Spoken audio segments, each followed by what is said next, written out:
Prabowo, Nani Esdiang, bahkan Kodari pasti bakal mendidih kalau mendengar paparan dari ibu-ibu ini, guys. Itu pun kalau kuping mereka gak mampet. Nih, lihat videonya nih. Jadi jangan tanya di tangan kami 15.000 bisa jadi berapa. Dengan 15.000 yang makan bukan satu anak satu kali sehari. Ketika 15.000 dari pemerintah dalam arti bentuk bantuan sosial ditambah dengan 10.000 penghasilan ibu itu 25.000 satu rumah makan. Jangan dilawan perempuan soal pengertian gizi. Ibu belum tentu lulusan ahli gizi, tapi kami tahu kami nggak akan kasih makan anak oleh mentah. Nggak ada di dalam rumus kami makan siang itu batok kelapa, air kelapa. Tahu dan tempe pun diolah di tangan perempuan, dahsyat jadinya. Bukankah kita dibesarkan dengan para ibu yang sedemikian? Sangat sulit untuk tidak emosional ketika kita bicara yang paling berhemat dalam ekonomi rumah tangga adalah ibu dan perempuan. Jadi kalau kita melihat makanan yang harusnya diterima hangat, makanan yang harus diterima dalam kondisi terbaiknya, nah sudah makan, ini baru matang, silakan makan. Ibu-ibu kita di rumah begitu, bukan? Ibu baru selesai masak, dimakan sekarang ya nak, jangan nanti. Hangat adalah yang terbaik. Sekarang mari kita survei, mana sekolah penerima manfaat MBG yang menerima makanan dalam keadaan hangat, kondisi nutrisi terbaiknya. Saya berani bertaruh tidak ada, karena diperlukan jarak sekian kilometer untuk mengantarkannya.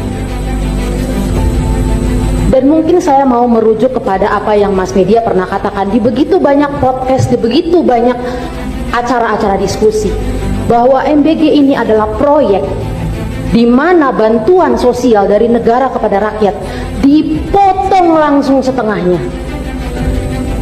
Ini gila sekali, bukan? Jadi sebenarnya yang paling tersinggung, yang paling tersindir, yang harusnya paling melawan adalah para ibu. Betapa pengetahuan kami dilecehkan tentang gizi. Betapa derajat kami yang katanya pilar peradaban kehidupan bangsa tidak dianggap sama sekali. Dan maaf kalau saya boleh ngomong terus terang, saya tidak merasa bangga Ibu Nani SD yang menggantikan menjadi kepala BGN sekarang. Maaf, dia tidak ada di pihak kami walau dia berjenis kelamin perempuan.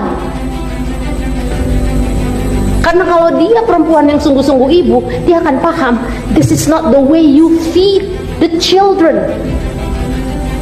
Tidak ada satupun aspek yang baik dari pelaksanaan MBG ini. Kalau kita melihat bagaimana ibu-ibu kita di rumah merawat anak-anak, this is not the way you do it. Kita yang paling paham ketika kondisi krisis sebagaimanapun, ibu menahan lapar supaya anaknya makan. Betapa hinanya anak-anak kita di mata negara, diberikan makan sampai keracunan. Dan apa tindakan negara? Adakah kompensasi? Adakah permintaan maaf? Adakah ganti rugi secara sosial? Bapak ibu yang tidak punya BPJS ke rumah sakit merawat anaknya berhari-hari tanpa kompensasi, dan kita berkata kita sedang membela orang miskin. How dare you? Bagaimana mungkin? Mereka bahkan tidak bisa punya iuran BPJS. Anaknya keracunan, diracuni oleh negara, dan tidak ada kompensasi apapun. Yang kelimpungan Pemda, bukan pemerintah pusat. Jadi sebenarnya kita harus bertanya, Bapak Ibu Dewan yang terhormat, bagaimana sih cara kita menjalankan negara ini? Dan yang lebih membuat sakit hati lagi, program ini yang kami juduli sebagai proyek, ini meletakkan perempuan justru di kondisi paling vulnerable, paling rentan terhadap kemiskinan.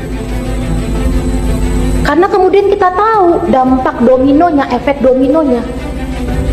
PHK berkepanjangan, berkelanjutan beberapa bulan terakhir ini. Karena pemerintah tidak bisa memiliki intervensi dalam arti budget, dana anggaran untuk mengintervensi industri-industri manufaktur yang perlu disupport. Buruh-buruh perempuan dipecat, lalu anaknya dapat MBG. Itu bukan substansi yang tepat.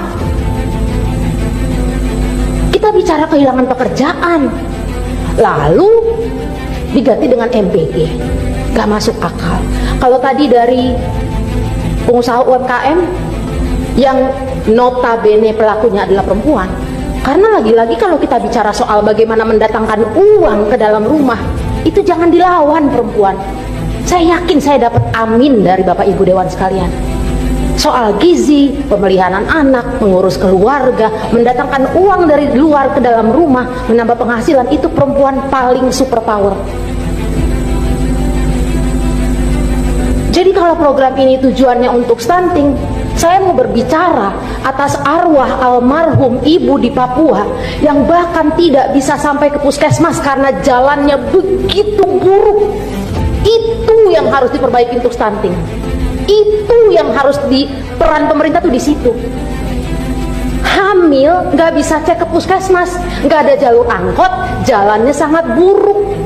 Sampai di puskesmas, alat buat periksa kesehatannya nggak ada.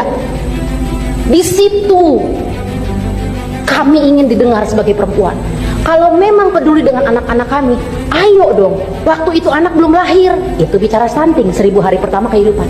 Tuh, kalau orang punya hati mendengar pemaparan dari ibu-ibu ini pasti akan langsung tersentuh, guys.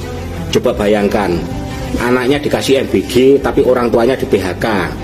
Bahkan anaknya yang dikasih MBG itu pun tidak kenyang karena cuma 1 kali dalam sehari, tapi satu keluarga harus menanggung derita akibat PHK, kehilangan penghasilan, dan harus menikmati kenaikan harga barang yang melonjak. Belum lagi kalau anaknya ada yang keracunan akibat program ini. Udah anaknya diracuni, orang tuanya di PHK, disuruh menikmati kelonjakan harga barang. Bayangkan tuh, apa itu yang disebut dengan mensejahterakan? Koplak.